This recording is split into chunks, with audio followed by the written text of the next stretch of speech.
करती हूँ book of Indian law के यूट्यूब चैनल पर। और आज हम डिस्कस करेंगे सुप्रीम कोर्ट का एक और इम्पोर्टेंट जजमेंट जो आया है child witness and it's admissibility पे। अब इसे जानने से पहले हम ये जान लेंगे कि हम कोर्ट में किसी भी केस में, पर्टिकुलरली क्रिमिनल केसेस में, किस पर्सन को एज अ विटनेस प्रोड्यूस कर सकते हैं। तो section 118 of Indian Evidence Act corresponding to section 124 of BSA हमें ये बताता है कि हम कोर्ट में विटनेस के तौर पे किसी भी पर्सन को लेकर जा सकते हैं। हालांकि उस पर्सन की ऐसी कोई भी कंडीशन नहीं होनी चाहिए जो उसे उस सिचुएशन को समझने में या क्वेश्चन के रैशनल आंसर्स देने में उसे प्रिवेंट करे।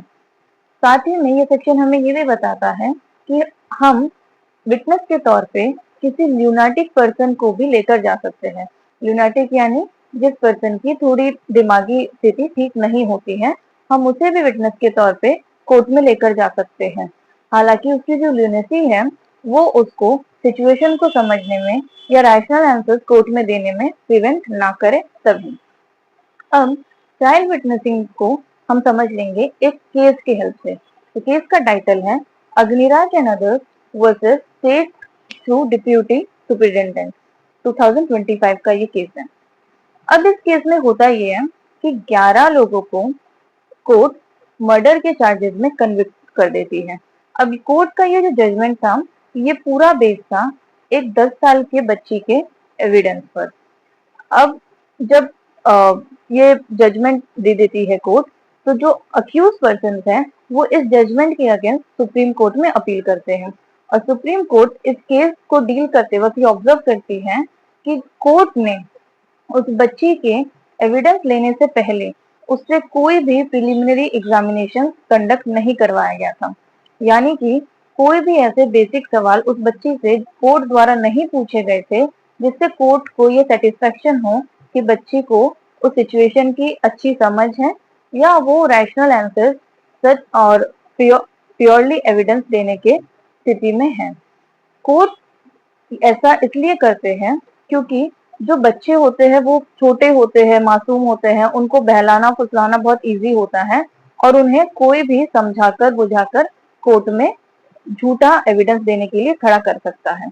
इसलिए कोर्ट की ये ड्यूटी होती है और ये प्रोसेस होता है किसी भी चाइल्ड विटनेस से एविडेंस लेने से पहले कि कोर्ट उनसे कुछ रैशनल क्वेश्चंस करे, उनका प्रिलिमिनरी एग्जामिनेशन लिया जाए जिससे कोर्ट को ये सेटिस्फेक्शन हो कि बच्चे को ये बहुत अच्छे से समझे कि वो कहाँ खड़े हैं, वो किससे बात कर रहे हैं और वो यहाँ पे क्यों आए हैं।